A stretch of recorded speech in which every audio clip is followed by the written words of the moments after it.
From the lakes of Minnesota to the hills of Tennessee, across the plains of Texas, from sea to shining sea, Detroit down to Houston, and New York to LA, where there's pride in every American heart, and it's time we stand and say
Thank you very much.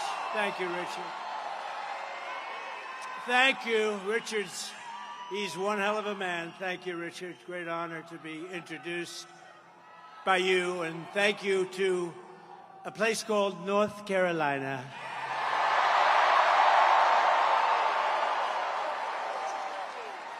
And I have these incredible women from North Carolina right over there. And they've been to, I shouldn't tell you, 129 different rallies. Can you believe it? Look how great they look. And their husbands love them. I don't know how the husbands do this. They travel all over, and finally we have one in North Carolina, nice and easy. It's nice and easy for you. No, they're incredible people. 129 rallies, it's great. But it's really tremendous to be back in this beautiful state with thousands and thousands of proud, hardworking American patriots, which is what you are.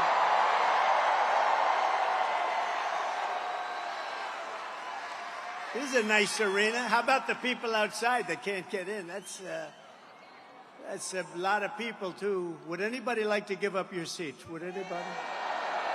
You're just not generous people. As you know, 3 days ago, we officially defeated the worst president in the history of our country, crooked Joe Biden. He quit because he was losing so badly in the polls. He was down in every single poll and down by a lot, so he quit. But really, what happened was the leaders of the Democrat Party, in a very undemocratic move, the bosses, they said, either you get out or we're going to throw you out using the 25th Amendment. That's what happened. You know that. So what? Well, you know that. That's what happens. That's what happens. These are nasty people, the Democrats, so we better beat them or we're not going to have a country left. You're not going to have a country left. So now we have a new victim to defeat. Lion Kamala Harris. Lion. L-Y-I-N apostrophe. The most incompetent and far-left vice president in American history. By the way, they did a poll. She was rated the worst vice president in history. I've never seen that poll before, but that's the poll.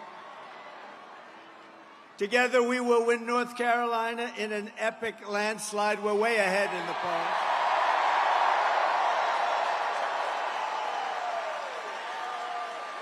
And we will take back that beautiful White House, and we will very simply make America great again.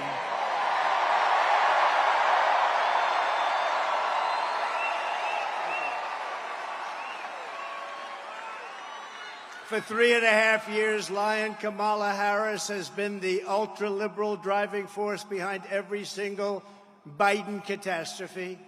She is a radical left lunatic who will destroy our country. If she ever gets the chance to get into office, we're not going to let that happen. You know, I was supposed to be nice. They say something happened to me when I got shot. I became nice. And when you're dealing with these people, they're very dangerous people. When you're dealing with them, you can't be too nice. You really can't be. So if you don't mind, I'm not going to be nice. Is that okay? I'm not going to. They want me to be nice.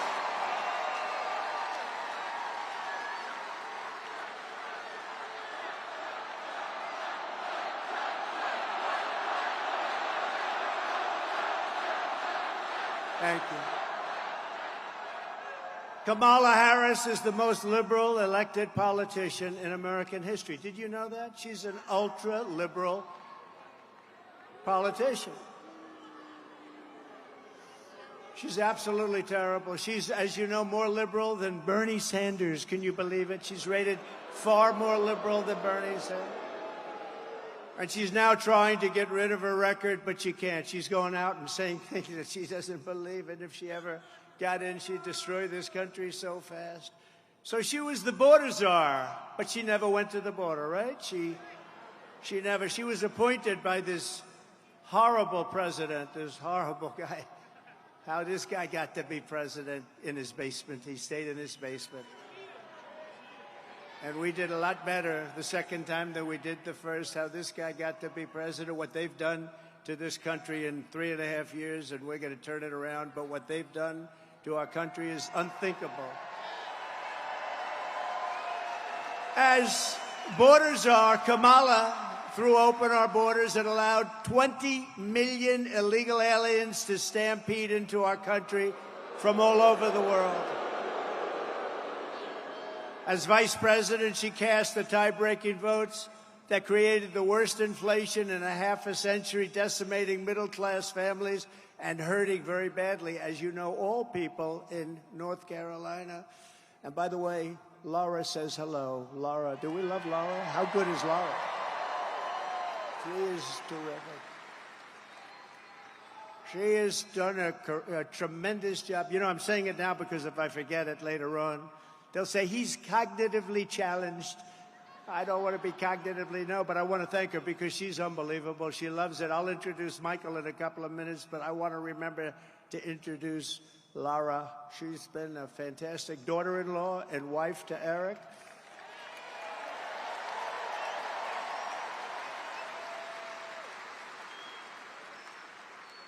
And she happened to name her one beautiful daughter, you know what? Carolina. Carolina.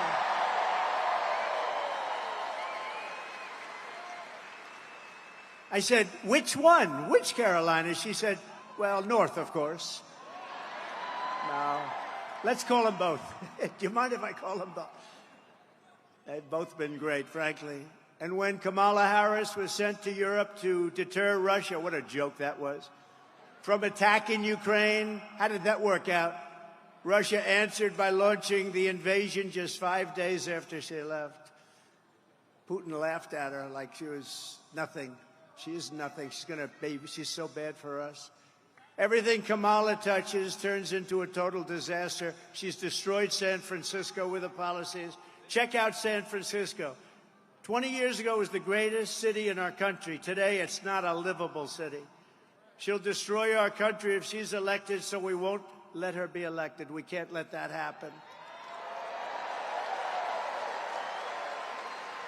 Unbelievably, despite all of the damage she's caused, radical, liberal Kamala Harris now wants a promotion to deliver 4 more years of chaos. We've had the worst 4 years. You know, I say about Biden,